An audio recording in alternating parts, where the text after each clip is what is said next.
The Viking Skald, warrior, storyteller and destroyer of reputations.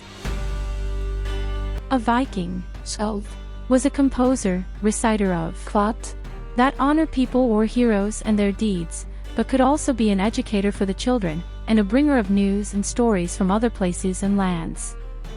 Skalds could also battle each other with Kvads, and it was a terrible loss of honor to lose such a battle. So much so, that when one Skald discovered he had made one less Kvad than his opponent, he challenged him to Holmgang. Let's take a closer look at the Viking Skald. Þetta Vikingasaga með Magnusi. Kvad was considered to be an art form, and the best ones was famous and was very well paid. This could be a great sword, a gold bracelet, or even an entire ship. We know of 250 Skalds in the Viking world, and the most famous Skald was Egil Skallagrimsson. Women could also be a Skald, and the most famous of these was Jórunn Skaldmær. Skalds played an important role in Viking society and were both honored and feared. The fear of a Skald came from his or her ability to compose sarcastic poetry, called Níðvísur, about people that could harm a king, a Jarl, or a person standing for reputation. A Kvad could even start a brawl. An aspiring Skald would have to begin his or her training early to forge their memory, hone their skills, and develop their talent. While the poetry itself was not the product of extensive memorization, the vast body of mythology, history, lore, kennings, and the essential family lineages had to be learned, and the best Skalds spent a lifetime perfecting their art. Though a Skald usually was considered a member of the Jarl or King's class, many of them were itinerant and had little to call their own. They traveled from hall to hall, accepting the hospitality of their hosts in exchange for the entertainment and education they provided. Children learned about the great men and their deeds, they learned of beautiful women and courageous heroes. Skalds made history come alive, and the gods and goddesses became vividly real and alive to all who listened to the stories and poems. Skaldic poems could be reverent or boastful, humorous and boisterous, witty, defiant, or even obscene. Poetry was a gift of Odin, the greatest of the gods, and most poems were reverent and respectful. Stories could also be heroes' tales or sarcastic stories of greed and mischance. Any storyteller was welcome for their ability to entertain. They were especially welcome during the long Scandinavian winters, when people spent most of their time indoors.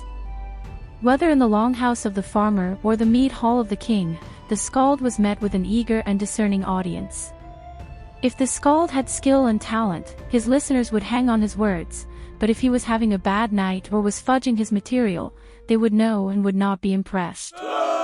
Imagine a hall full of upset Vikings. Would you have liked to be present when that happened? In the Viking world, having an appreciative audience did not always mean having a quiet audience, and the sagas tell a few instances of fights breaking out in the middle of a Skald's recital.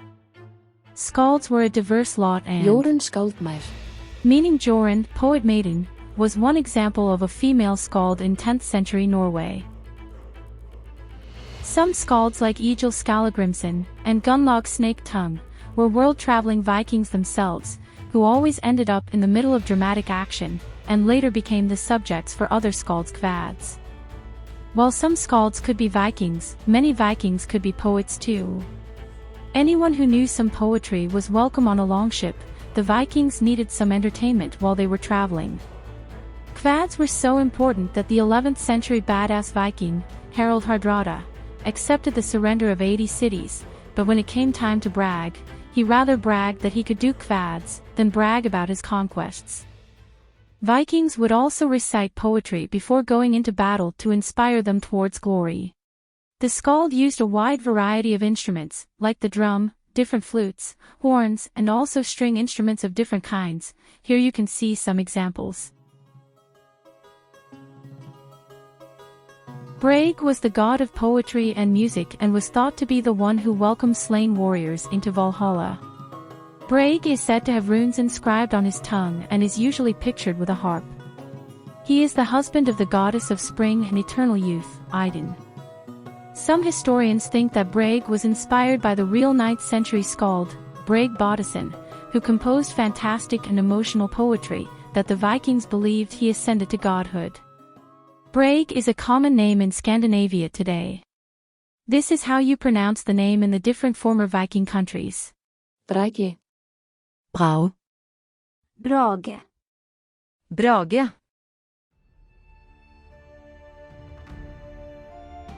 Skaldic poetry usually told a story. Sometimes, though, the primary purpose was to convey some spiritual mystery or hidden knowledge. While the Skald had to have a tremendous amount of knowledge and memory, Skaldic poetry was not all about memorization and recitation. Much of the poetry was made up on the spot, tailoring the poetry to the inspiration of the moment, the mood, and the reaction of the audience.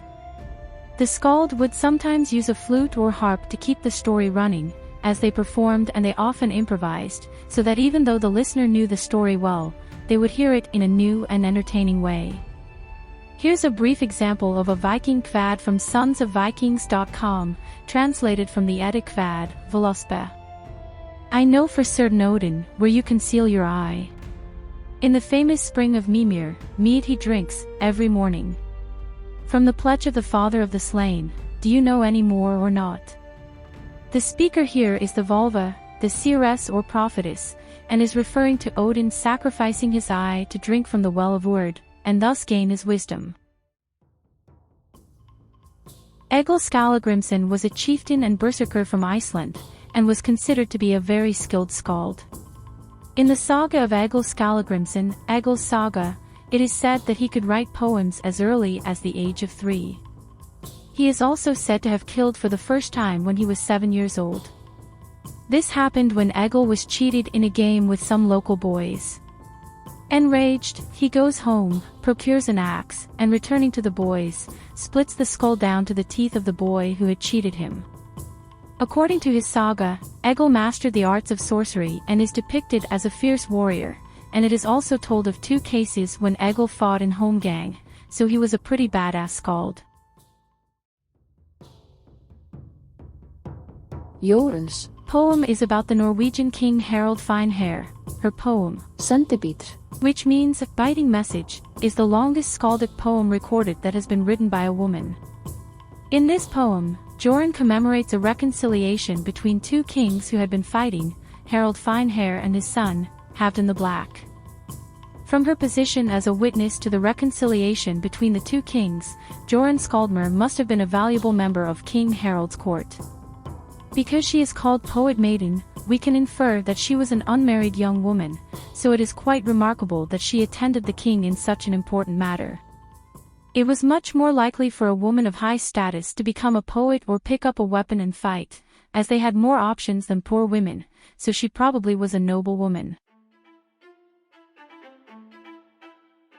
We know of several Kvad battles, where 2 skalds would compete and insult each other as best they could.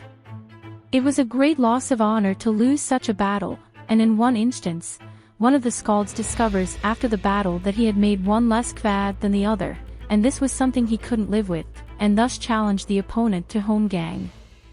We also hear of skalds who made Mansanger.